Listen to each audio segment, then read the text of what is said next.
Hey Usi gang. So today is Friday the 4th.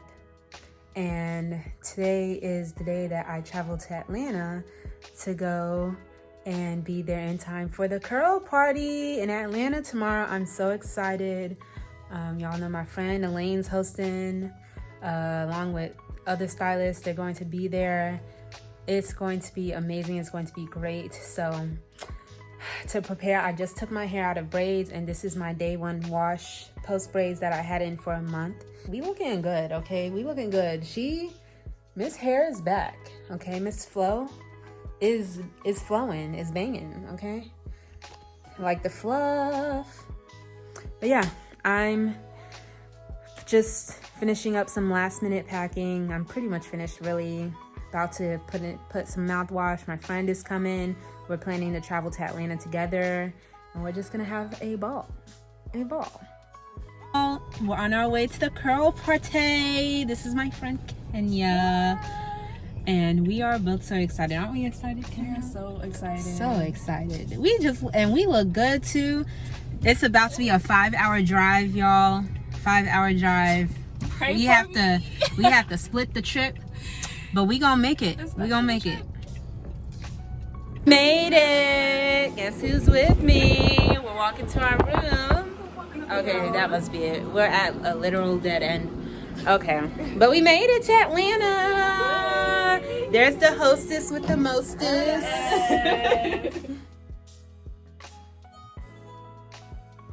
Ooh, Kenya. So we're at this bar. It's really pretty, really nice. Always gotta love Atlanta for the bars, don't we? Food here is slapping.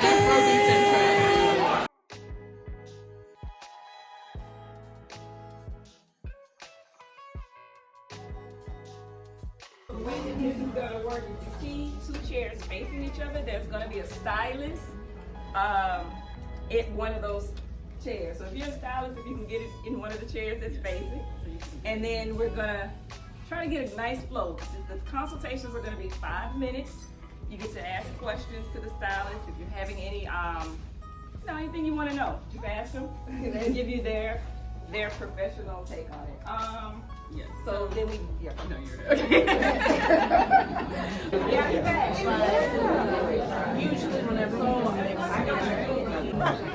somebody take a picture of us. Go get that picture.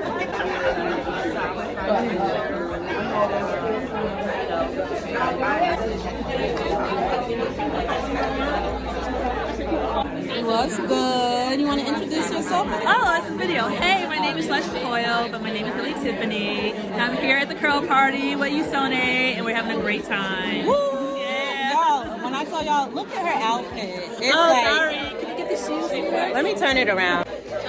Doesn't she, everybody just looks bomb. Look at them shoes, girl.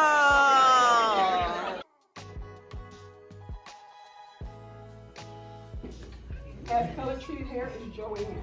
Has been natural for 10 years is Christine. The curls is tighter in front and the back is Melissa. And has never had a sew in. God bless you, sister. How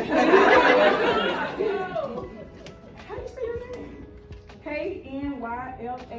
You Kyla. No, Nyla.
Yeah,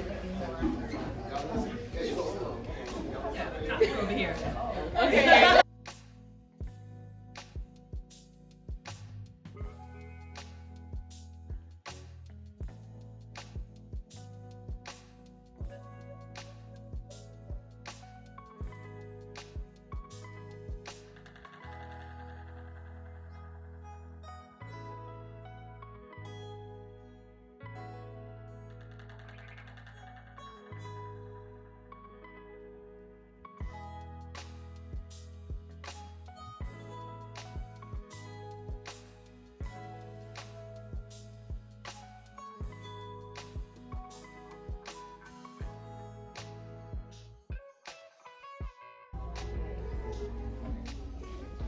Now I'll be able to get through it easier.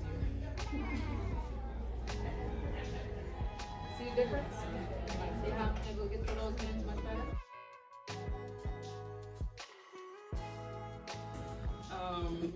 Event of our event. We're having a panel discussing the current state of the natural hair community. The reason I chose this topic is because I feel like it's really changed over time. I went natural back in 2014, and what community meant then is not what community is now. And so after seeing that transition, I think it's important to have conversations around it, especially as people navigate their journeys. We're all in different places, and hearing from different experts in the field on where we are as a community. And the reason it's important to take a temperature check is to know where we're going in the future. I've been natural for over 12 years, but when I initially went natural, I was going off of, a little bit of what I heard on YouTube, but then also what family and friends told me when it came to hair care. So it was the second time I went natural again, so I was, it was like maybe 2010, I want to say. And so there were online communities, but I wasn't really in them like that. But then when I heard about Black Girl Curls in 2019, that is when I started getting more into online communities, and that's when I was like, okay, this is extremely important, all the things that Black women are saying online, and that's how I found community. I think back in 2008, there was a recession, and that's when she went to stores, and that was when a lot of people started going natural. And the only thing back then people had was like YouTube, and they were going on YouTube. That's when you found like Natural 85, and you found Natural Chica, and like, you know what I mean, like all these different influencers. And I think the community was building around the influencer. It was like very much, I want hair like her, even though my hair will never be like her, but I'm gonna follow her. And so I would show up to her events or wherever she was. I was following like a person. And I remember fangirling over, do you remember Nicki May? That Natural Chica Nicki May back in the day? I remember fangirling over her at the Natural Hair Expo here in Atlanta, at the convention center. I was like, So then my friend, do you guys know Ms. Vaughn? Yeah, okay, well she's Ms. Vaughn TV on YouTube. She basically told one of my best friends, Alex, her sister, she's like, girl, you gotta get your friend Kim. She fangirls over the influencers, she can't be in a room with us. Okay. And now I feel like we don't do meetups like that anymore. Like this is the first meetup I've been to in years. Literally years. So I was not expecting it to be like so much. Not that I didn't think you could do that. It was just, I have not been to one. Like I used to host International Natural Hair Meetup Day as one of the people in Chicago. And I remember that was one of the last events I went to. It was 2016. You know what I mean? It was a long time ago. And so now I think, like you said, Facebook pages, I think people are finding community in Facebook groups. And I don't think other places are conducive to community. You might have a Reddit where you could all comment, but you don't know the people in that group. You're not going to dinner with people in that group. And so I think Facebook groups are places people are connecting. Messaging, at one point from white advertisements and from in the early 1900s and then up until the present, you see this repetition of Black hair is so unmanageable. Black hair is so this. Black hair is so that. So what people were doing, some of my participants were doing, they were saying the more manageable somebody's hair is, that means the closer it is to white women. They were saying the Black hair can't be manageable. It's impossible. Even if we learn, and it's so interesting. Some of my participants would learn how to do their hair and learn how to do their hair easily. But they would still say, oh, somebody got hair they don't have to do much to. But I'm like, you have hair you don't have to do much to. But once you, I feel like once people empty that anti-blackness from their perspective as best as possible, and it's a continuous process. process. It's an everyday thing. I think if they want to put a pound of shea butter on their hair because they like the way it feels, then I think that's what you should be able to do. Put that pound of shea butter. You like it, but you make sure.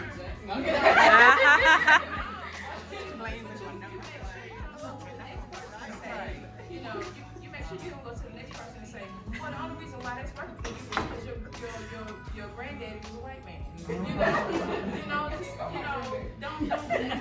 Don't invalidate other people's, experiences, but then also, you're invalidating your own, being in the process by thinking to yourself that your hair isn't the norm and the standard. So that's a problem.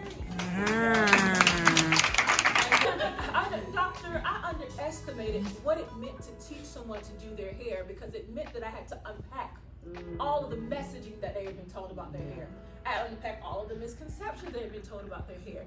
And so I found myself, I've been accused of, and I have been short and been frustrated because it was like, I did not know that I was not equipped to deal with people's emotional and psychological issues.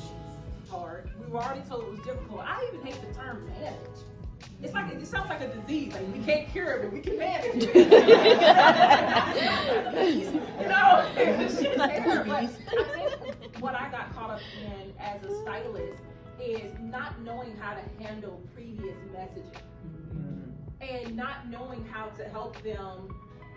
It's not knowing outside. It's like, what do you know? Y'all, I'm gonna really miss these people. This event was beautiful, like stunning, and amazing. If there's another curl party, y'all have to come out.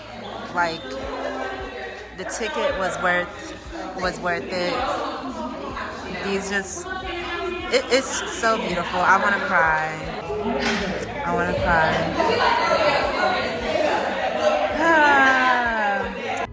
I'm saying I enjoyed myself. I mean, if you didn't go, girl, you missed out, and I don't know what to tell you. Just, catch the next one, because I'm going to definitely be there, because that was a blast. Good job to Elaine. Good job to everyone involved. Just good job, because that was beautiful. Anyway, so we'll see what the plans are for the rest of the night and tomorrow. Tomorrow we head back to our boring lives, but this weekend has been a pretty fun weekend so far.